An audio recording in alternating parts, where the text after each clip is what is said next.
자, 오늘 우리가 시편 150편을 통해서 우리 하나님을 찬양할지어다라고 하는 제목으로 같이 말씀을 나누겠습니다. 찬양이라고 하는 것은 하나님이 우리에게서 받는, 하나님께 흠양하는 것 중에 찬양은 참 하나님이 좋아하시는 겁니다. 음식으로 따지면 어떻게 보면은 아주 최고의 어떤 별미라고 할까요? 하나님께서 드실 때에 찬양은 참으로 하나님 앞에 귀하게 여기시는 겁니다. 그래서 우리가 그냥 함부로 그냥 헛되이 그냥 우리가 찬양을 할 수 없는 게 바로 하나님을 향한 찬양입니다. 온 우주 만물들은 다 창조주 하나님을 찬양함이 마땅합니다. 왜냐하면 그 가운데 호흡이 있는 모든 자들은 하나님을 찬양함이 마땅한 이유는 바로 하나님은 우리를 지으신 창조주가 되시기 때문에 그렇습니다. 그리고 창조주신 하나님이 우리를 향해서 하나님께서 찬양을 원하시기 때문에 그렇습니다. 그러면 찬양과 경배의 가장 중요한 초점이 어디 있어야 되는가 하는 거지요.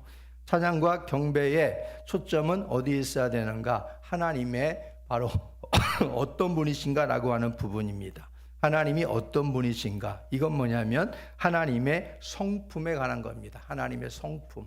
하나님은 공의로우시고 하나님은 인자하시고 또 하나님은 사랑이 많으시고 하나님은 불변하시고 하나님은 선하시고 이런 부분들이 뭐냐면 하나님의 성품이에요. 이 성품을 알고 찬양하라 이런 말입니다. 하나님 앞에 우리가 그냥 무턱대고 그냥 우리가 곡조에 맞춰서 그냥 콩나물 대가리에 높고 낮음을 쫓아서 우리가 노래하는 게 아니라 그건 정말 노래죠, 노래. 그러나 성경에서는 우리가 이 노래도 우리가 살펴보겠지만은 그냥 노래가 아니다 이렇게 말해주고 있어요. 그러니까 찬양이라고 하는 거 하나님에 대해서 그분의 성품을 알아야만 우리가 마음을 모아서 찬양할 수 있는 거예요. 그러니까 상대방에게 우리가 무엇을 하나 선물을 하고 상대방에게 우리가 음식을 하나 대접한다고 하더라도 우리의 입장에서 음식을 대접받는 자의 입장에서 음식을 준비하잖아요. 상대방이 뭔 음식이 좋아하는지를 알고 그리고 나서 준비하지 않습니까? 그냥 나의 입장에 맞춰서 내 기호에 맞춰서 음식을 준비했다가 오히려 상대방에게 오히려 민폐를 끼치고 마음을 상하게 할 수 있다 이런 말이죠. 여러분 이소부화 중에 그거 있잖아요. 부리가 큰 게 뭐예요? 부리 큰 거. 여우하고 두루미. 너무 잘하시네. 이거 두루미한테는 어떤 그 그릇에다 줘야 되는 거예요. 이렇게 집어넣어 갖고 좀 이렇게 할 수 있는 데다 집어넣는데 넓적한 접시에다 그걸 준다면 두루미가 얼마나 먹기 불편하겠어요. 그러니까 우리가 최선이라고 하는 것도 우리가 상대방에게 우리가 최선을 다 맞춰서 하는 게 최선인 거지요. 나의 입장에서 최선을 다했다고만 하면 안 된다 이런 말입니다. 하나님은 우리에게 최선을 다하신 분입니다. 그게 뭐예요? 목숨을 줬잖아요. 목숨을 주는 게 최선인 거예요. 그러나 우리가 하나님 앞에 목숨을 우리가 드린다는 것 쉽지 않습니다. 그러니까 우리가 그런 또 이솝 얘기가 생각이 나네요. 사자하고 소하고 결혼을 했대요. 그런데 사자하고 소가 결혼해가지고 서로 선생연분으로 맺어져가지고 선서를 했습니다. 여러분들이 검은 머리 팥불이 될 때까지 산다고 이렇게 하는데 선서를 했어요. 둘이 끝까지 사랑하겠다고 선서를 하고서 결혼을 했는데 서로가 좋아하는 건 맞았어요. 그래서 이 소는 사자에게 너무나 사랑해가지고 좋은 것을 먹이고 싶은 거예요. 근데 소는 자기 입장에서는 가장 좋은 게 뭐냐면 야들야들한 푸른 풀인 거지요. 풀을 일찍 나가가지고 풀을 뜯어다가 가장 맛있는 그 부위를 뜯어다가 사자 자는 머리맡에 놓고 나오는 거예요. 근데 사자가 일어나가지고 보니까 이거 웬 풀이야 이건. 풀 뜯어 먹는 짓을 하고 있다 그러지요. 근데 또 사자 입장에서는 소를 너무너무 사랑하니까 사자 입장에서는 가장 좋은 고기 중에 가장 또 부드러운 고기, 그 고기를 갖다가 그 소 앞에 놓고 가는 거예요. 근데 소가 아침에 일어나서 보니까 이건 또 뭐예요? 어라? 이건 소가 싫어하는 거라 이런 말이죠. 그러니까 서로 그러면서 나중에 이제 그런 일이 반복되어지면서 이제 다툼이 생긴 거예요. 아니 나를 이렇게 사랑한다면서 내가 뭘 좋아하는지 이렇게 모르냐고 그런단 말이죠. 서로 말하는 얘기가 뭐냐면 나는 당신에게 최선을 다했다 이거예요. 나는 당신에게 최선을 다했어. 근데 그 최선이 뭐예요? 바로 상대방의 입장에서 최선이 아니라 자기 입장에서 최선을 다한 거잖아요. 그러니까 그게 안 맞춰지는 거예요. 안 맞춰지는 거예요. 우리는 하나님 앞에서 하나님을 섬김에 있어서도 마찬가지예요. 우리의 입장에서 최선을 다하는 것과 하나님의 입장에서 최선을 다한 것은 이것은 하늘과 땅 차이인 거죠. 우리 입장에서 최선을 다하는 것은 하나님께서 용납하지 않을 일도 얼마든지 많아요. 하나님의 입장에서 최선을 다할 때 하나님은 그것을 받으신 줄로 믿으시기 바랍니다. 우리 입장에서는 우리가 하나님 앞에 물질을 드려도 많이 드리면은 우리가 최선을 다한다고 생각하잖아요. 그런데 하나님은 뭐라고 생각하세요? 나는 많이 이게 문제가 아니다. 나는 너희의 마음이 문제다. 너희의 정성 마음이 문제다. 하나님은 그렇게 생각하시잖아요. 그러니까 하나님의 입장에서 우리가 어떻게 해드릴 것인가, 이게 바로 우리는 최선이 되어야 될 줄로 믿습니다. 그렇다면 찬양도 마찬가지예요. 찬양도 하나님 앞에 드릴 때에 하나님 앞에 그냥 우리의 입장에서 우리가 최선을 다해서 드리는 것보다 그 하나님이 어떤 찬양을 좋아하실까, 이것을 우리는 염두에 두고 찬양을 드려야 된다 이런 말이에요. 그래서 그 가운데 하나가 바로 초점이 하나님의 성품이다. 성품. 하나님의 성품이 어떤 성품을 갖고 계시지? 그분은 너무너무 거룩하신 분이구나. 그러니 우리의 찬양도 거룩한 찬양을 하나님 앞에 구별하여 드려야 되겠구나. 우리가 그렇게 하나님의 성품을 알고 그 성품에 맞는 찬양을 드려야 된다 이런 말이에요. 그리고 또한 우리의 찬양의 초점은 어디냐면 바로 그분이 어떤 일을 행하셨는가, 여기에 초점을 맞추는 거예요. 어떤 일을 행하셨는가, 하나님이 우리를 위해서 무엇을 행하셨는가, 거기에 맞춰서 우리가 그걸 알아야만 하나님 앞에 우리가 하나님은 이런 위대한 일을 행하셨기 때문에 내가 하나님 앞에 이렇게 찬양을 드립니다 하고 하나님의 사역과 맞추어져서 우리가 그 찬양을 온전하게 드릴 수 있다 이런 말입니다. 그래서 찬양을 한마디로 우리가 정의한다면 뭐라고 말할 수 있냐면 최고의 왕께 최고의 존경을 표해 드리는 것이 바로 찬양입니다.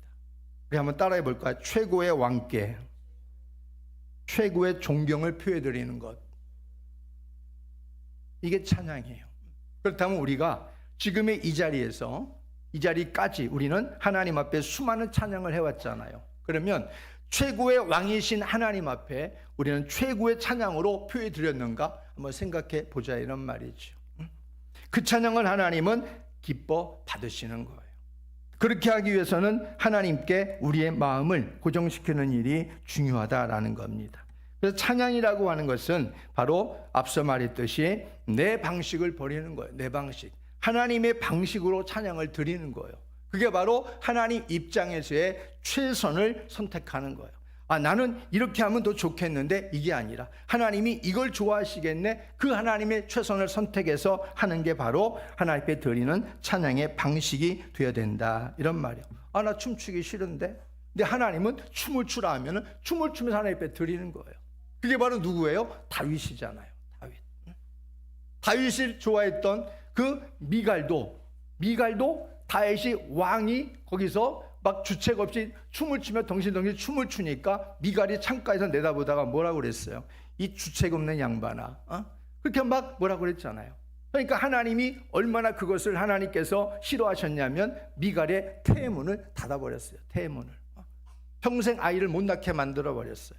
이 정도로 하나님은 하나님 앞에 하나님의 방식대로 찬양하는 것에 대해서 왈가왈부하는 것도 하나님은 싫어한다 이런 말이에요.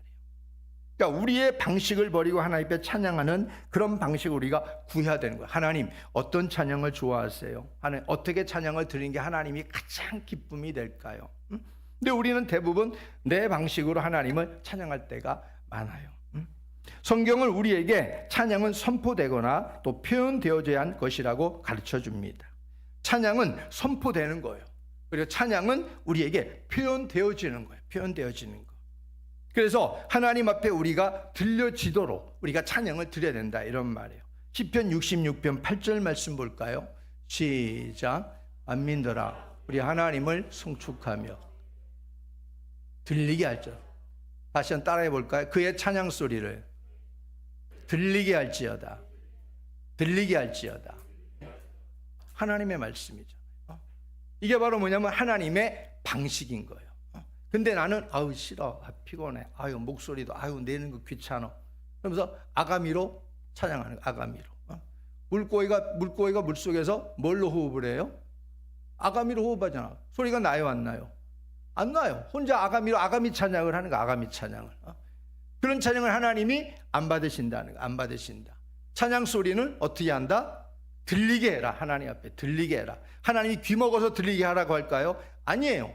우리가 하나님 앞에 들리게 마음을 쥐어짜서 하나님 앞에 올리라는 거예요. 하나님 큰 소리로 올리라는 거예요. 하나님 듣고 싶다, 이거 하나님 앞에 듣고 싶다. 아니 마음으로 내가 사랑하면 되죠. 아니 그 마음으로 사랑하는 것을 입으로 표현해서 내가 듣고 싶어. 하나님이 그러신다, 이런 말이에요. 그러니까 여러분들 찬양할 때 아가미 찬양을 하지 말고 하나님 앞에 발성 찬양을 하시기를 주의 이름으로 축복합니다. 아셨지요? 좀 이따 찬양할 때 여러분들 옆에서 아가미 찬양을 하나 아니면 발성 찬양을 하나 잘 지켜보시길 바랍니다. 예? 그래서 아가미 찬양을 하면 어떻게 해야 돼요? 옆에서 이걸로 그냥 쿡 한번 찔러요. 알았죠? 예? 아가미 찬양하지 말고 무슨 찬양? 발성 찬양을 하자. 발성 찬양. 그래서 여러분들이 아가미 찬양을 하기 시작하면요 끝까지 아가미 찬양으로 합니다. 일생이 말이에요. 발성 찬양을 하는 사람은 자꾸 발성 찬양으로 가게 되어져 있어요. 저음 찬양을 하는 사람은 끝까지 저음 찬양을 해요. 근데 그 음에 맞춰 갖고 찬양을 하는 사람은 그 음에 맞춰서 찬양을 하게 돼 있어요. 왜 저음 찬양을 하냐면 높은 음이 하니까 이 목이 뭔가 좀 부담이 된다 이거죠. 그러니까 이게 음을 제대로 올려야 되는데 음을 제대로 안 올리고 자기가 한 음을 내려버려. 그래서 오 하고 이렇게 찬양한단 말이에요. 근데 그 찬양이 하다 보면 어떻게 해요? 편하단 말이에요. 편하니까 그 찬양을 따라가는 거예요. 마찬가지예요.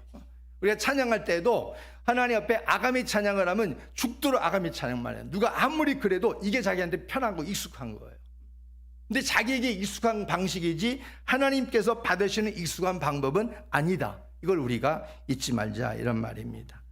그래서 찬양은 특이한 점은 외부로 표현되어져야 한다는 겁니다.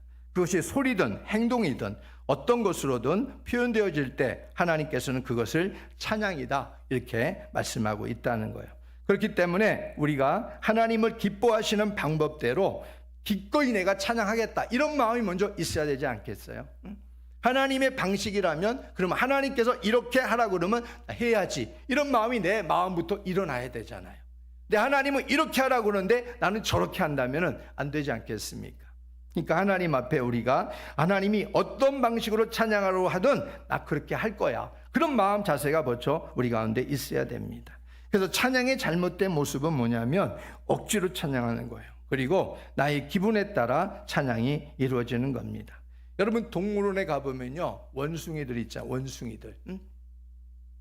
근데 원숭이들에게 여러분은 뭐 새우깡도 던져주고 뭐 바나나도 던져주고 이렇게 던져주면은 어떤 때는 원숭이가 기분이 좋을 때가 있어요. 기분 좋을 때는 그냥 조그만 부스러기 하나를 딱 던져줘도 애가 와가지고 그거 받아먹고 아주 좋다고 그 빨간 똥구멍을 보여줍니다. 그러면 재롱을 떨어요. 근데 어떤 때는 막 바나나 던져주고 막 폭탄 투하고 막 이렇게 해도 이놈의 원숭이가 기분이 나쁘니까 그냥 째려보기만 하고 전혀 재롱을 안 부려요. 원숭이도 그래요. 지가 무슨 지가 왕이라고 거기 안에 갇혀가지고 만물의 영장인 사람이 그렇게 맛있는 거 던져주면서 춤 한번 재롱 한번 보자고 그러는데 아주 기분 나오면 이 원숭이는 절대 재롱을 안 부리더라고. 그러니까 자기의 기분 따라 재롱을 부리겠다 이거지. 지금 나는 심기가 불편하니까 건들지 말라 이거지. 그래서 재롱을 절대 안 부리는 걸 봐요. 근데 우리가 하나님 앞에 찬양이라고 하는 것은 그렇게 하면 안 된다는 거예요. 우리 기분과 상관없어요. 하나님 지금 제가 기분이 좀 언짢아요. 그러니 저한테 찬양하라고 하지 마세요. 이렇게 하면 안 된다는 거예요. 하나님이 찬양을 받고 싶다면은 우리의 언짢은 기분도 다시 추스려서 하나님 앞에 올려드리는 게 이게 뭐예요? 이게 찬양이다, 이런 말이에요. 그 찬양 하나님이 받으신 줄은 믿으시기 바랍니다. 그러니까 여러분들이 지금까지 찬양해 오면서 우리가 하나님 앞에 어떤 방법, 어떠한 마음으로 우리가 찬양을 했는가를 돌아보면 아마 하나님의 방식으로 성경에 말씀하신 바대로 우리가 찬양한 것이 아니라 내 방식대로 내 기분 따라 찬양한 것은 얼마나 되는가라고 하는 것이 평가가 되어질 것입니다. 새해는 하나님 앞에 찬양하는 방식도 우리가 정말 하나님이 기뻐하시는 방식으로 드려지는 이런 복된 찬양이 되기를 바랍니다. 우리들이 하나님을 찬양해야 될 당위성이 있어요. 왜 하나님을 찬양해야 되는가 하는 거죠. 바로 그것은 첫 번째로 하나님을 찬양하라고 하는 명령을 우리는 받은 사람이에요. 명령을. 군대에서 상하 이 관계는 전쟁터에서는 더욱더 목숨과 똑같은 겁니다. 그래서 그 자리에서 불복할 때는 즉결 그냥 처형을 시킬 수도 있어요. 상관이. 그래서 하나님 앞에 우리가 왕이신 하나님이 우리 가운데 명령을 내린 거예요.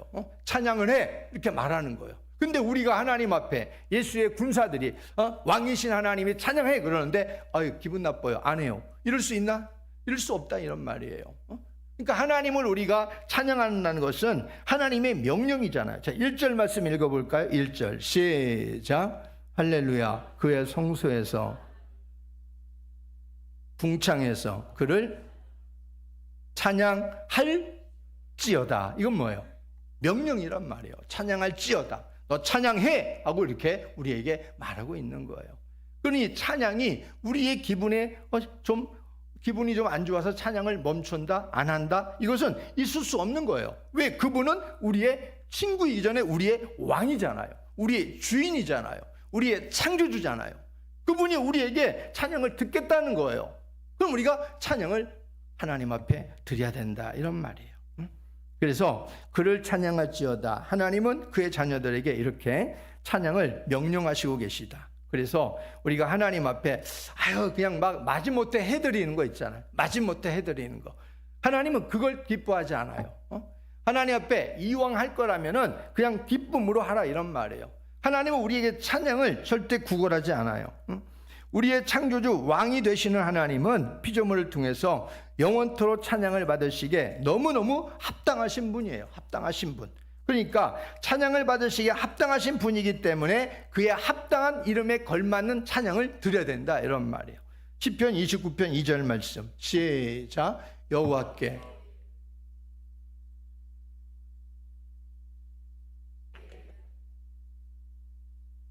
합당한 영광을 돌리며 거룩한 옷을 입고 여호와께 예배할지어다 그랬어요. 그래서 하나님 앞에 그 이름에 합당한 영광을 돌려라 이렇게 말해주고 있잖아요. 그러니까 하나님 앞에 우리가 돌려야 될 찬양의 모습은 하나님의 이름에 맞게 찬양을 돌리니까 하나님의 성품, 하나님이 행하신 일, 사역 여기에 중심에 맞춰서 찬양을 드린다고 한다면 이건 함부로 드릴 수 없는 것이죠. 그 하나님이 이런 하나님인데, 그런 하나님이 이런 일을 행하셨는데 우리가 그것을 알고 찬양을 한다면 우리가 함부로 찬양을 그냥 할 수 없는 거죠. 졸면서 꾸벅꾸벅 우리가 찬양할 수도 없는 것이죠. 그래서 찬양은 피조물이 하나님의 기분을 맞추어 드리는 결코 재롱거리가 아니다. 하나님 되심을 그대로 인정해드리고 높여드리는 행위가 찬양이다. 이걸 우리가 잊지 말아야 됩니다. 그래서 우리는 찬양할 때 하나님을 극진히 찬양해야 돼요. 극진히 하나님을 극진히 찬양해야 돼요. 자, 시편 48편 1절 볼까요? 시작. 여호와는 위대하시니 우리 하나님의 성 거룩한 산에서 극진히 찬양 받으시리로다.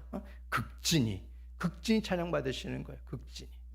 그러니 극진이라는 게 무슨 말이에요? 극진이라는 게. 극진이라는 것은 뭐냐면 굉장하게, 엄청나게 이런 의미를 담고 있어요. 굉장하게, 엄청나게 하나님은 찬양 받으시기에 합당하신 분이다. 근데 우리가 찬양할 때 어떻게 찬양해요? 정말 굉장하게 하나님을 찬양합니까? 정말 엄청나게 하나님을 막 찬양을 합니까? 목이 찢어져라 그야말로 내가 그냥 자빠질 정도로 하나님 앞에 내가 온 힘을 다해서 막 쥐어짜서 하나님의 찬양을 합니까? 아니잖아요. 그러니까 하나님은 극진히 찬양받으실 분인데 우리가 찬양하는 모습은 너무너무 거기에 비해서는 너무 초라한 모습으로 하나님 앞에 찬양을 드리고 있는 건 아닌가. 이걸 우리가 한번 오늘 생각해 봐야 됩니다. 그래서 하나님을 찬양하면은 아무리 화려해도 지나치지 않아요.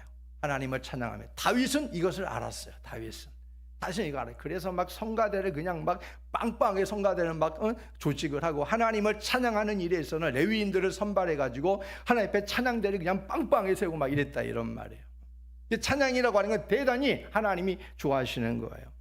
찬양의 기능은 하나님이 피조물을 통해서 영광을 받으시기도 하지만 피조물에게 받은 그 하나님의 영광을 받으시고 그 다음에 그 받은 영광을 통해서 우리에게 하나님의 찬양에 응답을 해주시는 게 찬양의 기능입니다. 찬양이라고 하는 것은 우리가 하나님 앞에 일방적으로 하나님의 성품과 하나님의 하신 일에 대해서 우리가 하나님 앞에 마음을 다해서 우리 인간들이 올려드리는 것, 이걸 우리는 찬송이라고 해요. 찬송, 힘이라고 하는 찬송입니다. 그런데 하나님께 전체로 찬양이라고 하는 것은 하나님께 우리가 정말 하나님의 성품과 하나님의 사역에 대해서 알고 하나님 앞에 올려드리는 모든 것들, 이것을 우리는 찬양이라고 말해요. 근데 이 찬양을 하나님 앞에 올려드릴 때 하나님께 영광을 받으시고 가만히 계시지 않는다. 영광을 받으시면 영광을 받으신 것에 대한 응답을 우리에게 떨어뜨려 주시는 게 찬양이다, 이런 말이에요. 그래서 우리가 합당한 찬양 찬송에는 뭐가 이루어지게 하냐면은 화답이 이루어져요. 화답이 이루어진단 말이에요. 여러분, 기도하면 기도에 뭐가 이루어져요? 응답이 이루어지잖아요. 찬양을 하면 하나님이 찬양을 받았어 그러면 오케이, 그럼 하나님이 우리에게 답을 준단 말이에요. 찬양은 화답이 있어요. 기도에는 응답이 있다면 찬양에는 화답이 있다, 이런 말이에요. 그러니까 그런 화답이 있는 찬양을 드려야 된다는 거예요. 찬양을 드리는데 갑자기 막 내 마음이 막 뜨겁고 불같이 막 내 마음이 막 그냥 뜨거워진다거나 기쁨이 막 샘솟는다거나 걱정 근심이 많았던 내가 갑자기 내 마음속에 평화가 온다거나 참된 쉼이 임한다거나, 이건 뭐예요? 하나님이 답을 준 거예요. 찬양에 대한 답을 준 거예요. 그런 찬양을 우리가 해야 된단 말이에요. 손뼉을 치고 찬양을 해도 하나님의 성령의 불이 임합니다. 하나님 앞에 손뼉을 치고 하나님 앞에 막 찬양하다 보면 하나님의 성령의 불이 임하기도 한단 말이에요. 이건 뭐예요? 답이란 말이에요. 답이란 말이에요. 그런 것들을 우리가 하나님 앞에 진심을 다해서 찬양을 드리고 영광을 드리는 이러한 좋은 습관, 이런 모습들이 우리 가운데 있어야 됩니다. 그래서 찬양은 우리의 이해를 떠나서 하나님의 명령으로 주신 것이다. 그래서 찬양을 왜 하나님이 명령하셨을까 하면은 그만큼 찬양이 하나님이 이게 우리에게 주시는 답이라는 게 이게 상당히 파워가 센 거거든요. 찬양이 우리에게 그만큼 유익함을 알아요, 하나님이. 그렇기 때문에 우리에게 찬양해, 찬양할지어다 이렇게 명령하고 있는 거예요. 여러분, 자녀에게 이 자녀가 이것을 먹어야 사는 거야. 근데 자녀가 안 먹어. 그럼 어떻게 해? 좀 먹어 하다가 안 먹어? 이게 올라가잖아요. 안 먹어? 올라가잖아요. 하나님도 이러시는 거예요. 우리는 이거에 대해서 우리는 찬양이 무슨 맛인지 모르는 사람은 말씀도 마찬가지지만 우리에게 이렇게 막 얼리면서 하나님이 이렇게 한단 말이에요. 이 찬양만큼 하나님이 명령을 하고 있잖아요. 명령이라는 것은요 그만큼 중요하다, 이거 하나님 편에 우리가 중요하단 말이에요. 그러니까 찬양을 하라는 거예요, 하나님이. 그래서 그 찬양의 능력을 하나님께서 우리에게 답을 주시고, 그러면 그때서야 우리는 찬양이 이런 또 신기한 능력도 있구나, 우리가 알게 될 테니까. 그래서 명령을 하고 계시다. 그리고 두 번째, 우리가 하나님을 찬양할지어다 그랬는데 우리는 어떤 노래 찬양을 드려야 되나요? 새 노래로 여호와께 찬양을 드려야 되나요? 새 노래. 이 새 노래라고 하는 게 중요해요. 여러분 149편 1절 한번 거기 볼까요? 뒤로 바로 뒤에 149편 1절 시작.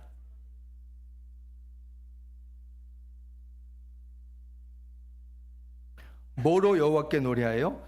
새 노래로는 그냥 노래가 아니라 새 노래로 여호와께 노래하라. 이건 뭐예요? 새로운 소망, 새로운 기쁨 속에서 하나님 앞에 드리는 걸 말하는 거예요. 이 새 노래라는 것은 날마다 소망을 가지고 기쁨 속에서 기대 속에서 새로움을 가지고 하나님 앞에 드리는 노래예요. 그러니까 하나님에 대해서 알고 그분의 하신 일들을 알고 노래를 하는데 우리가 오늘 드렸던 그 감성이 내일 드려도 그 감성이 고스란히 묻어질 뿐만 아니라 거기에 플러스가 되어지는 거예요. 이게 새 노래인 거예요. 어제 불렀으니까 고리타분하니까 또 오늘 다른 노래 불러야지, 이게 아니에요. 새 노래는 하나님 앞에 오늘 아무리 목청을 높여 아무리 하루를 꼬박 세면서 불렀어도 다음 날 돼도 그 노래가 여전히 거기에 플러스가 감성이 또 살아나는 거예요, 하나님. 그게 새 노래인 거예요, 하나님. 그래서 우리는 세상의 딴따라보다는 하나님의 이 찬양과는 비교될 수 없는 거예요, 여러분들. 세상에 여러분 트롯이나 여러분 감성 어떤 그 멜로디나 이런 노래들은 그 노래가 나쁘다고는 말할 수 없겠지만 그걸 통해서 우리의 감성을 만져요. 그런 노래는 감성을 만지게 합니다. 그러나 우리의 영혼은 치료하지 못해요. 영혼은 감성을 만져서 울기도 하고 막 흐느끼면서 막 그렇게 하잖아요. 근데 우리의 영혼은 치료하지 못해요. 영혼을 치료하는 것은 뭐냐면 새 노래인 줄로 믿으시기 바랍니다. 하나님을 찬양할 때 하나님이 답으로 영혼을 치료하신단 말이에요. 새 노래는 가사는 똑같아도 늘 새롭게 하나님께 대한 소망과 기쁨을 가지고 기대를 가지고 나가는 것이 돼야 된다 하는 거예요. 그래서 노래는 누구나 할 수 있어요. 그렇지만 새 노래는 하나님의 구속받은 백성만 할 수 있는 게 새 노래입니다. 새 노래는 어떤 사람이 하냐면 하나님의 구원의 은총을 받은 사람만이 새 노래를 할 수 있는 거예요. 아무나 못해요. 새 노래는. 계시록 14장 3절 말씀 한번 보겠습니다. 시작. 계시록 시작. 새 노래를 부르니 통념을 받은 14만 4천 밖에는 능히 이 노래를 배울 자가 없다. 새 노래를 배울 자는 14만 4천 밖에 없다. 그들은 누구냐면 바로 땅에서 구속함을 받은 자들이다. 이렇게 말해주고 있잖아요. 그러니까 이 새 노래는 여러분들 믿지 않는 사람에게 이거 하나님을 찬양하라고 그러면은 못해요. 감성을 못 실어요.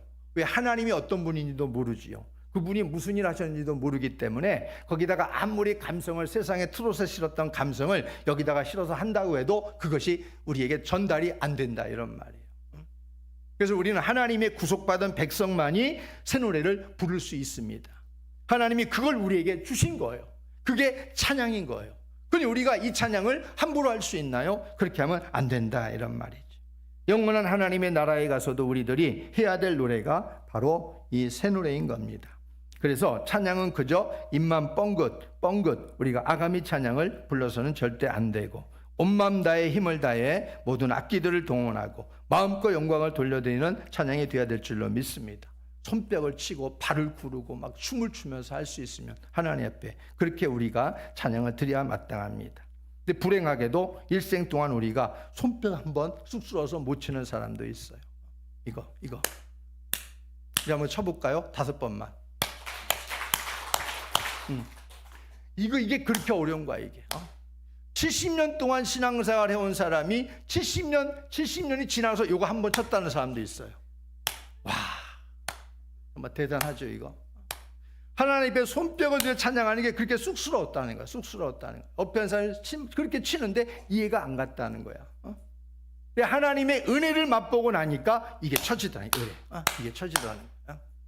그러니까 우리는 하나님 앞에 그렇게 우리가 가서는 안 될 거라 이런 말이에요.